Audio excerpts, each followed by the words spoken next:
This video will show you how to replace the inlet valve on a Caroma one-piece toilet. There are several different inlet valves used on Caroma one-piece toilets, but regardless of the inlet valve type, the process for replacing it will be the same. We've listed Caroma one-piece toilets in the description below with the correct replacement inlet valves and linked those part numbers to our online parts store. To prepare your toilet for this maintenance work, you'll first need to turn off the water to your toilet and remove all of the water from the tank.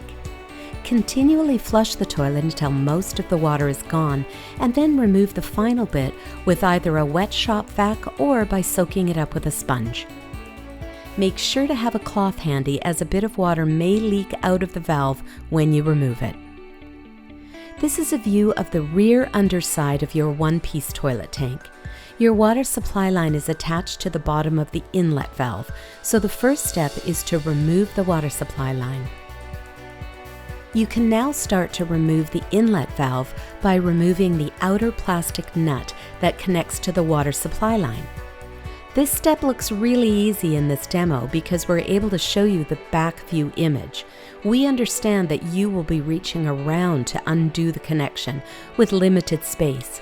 We're showing you this view to help you visualize the work area. Once the outer plastic nut is removed, you'll see an inner plastic nut. You'll very likely need a wrench to remove this nut, as it will very likely be very tight. Again, if you look at how we're placing the wrench, we hope it will allow you to understand how best to work in this area. Once that inner nut is removed, you can lift out the inlet valve.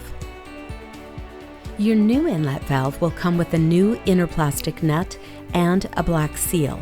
Unscrew the plastic nut and place the valve inside the hole in the tank. Attach the inner plastic nut below and tighten. It's important to ensure that this valve is properly tightened and watertight. Hand tighten the nut and then give it a 1/2 turn with a wrench. Don't over tighten it or it can crack, but make sure that it is tight and secure. Now attach the large outer plastic nut and replace the water supply line. Turn the water to the toilet back on, refill the tank, flush, and check for leaks. If you have any questions about this maintenance or any Caroma product, please contact our customer service team from 8 a.m. to 4:30 p.m. Monday to Friday Pacific Time at 1-800-460-7019. You can also email us at help@sustainablesolutions.com.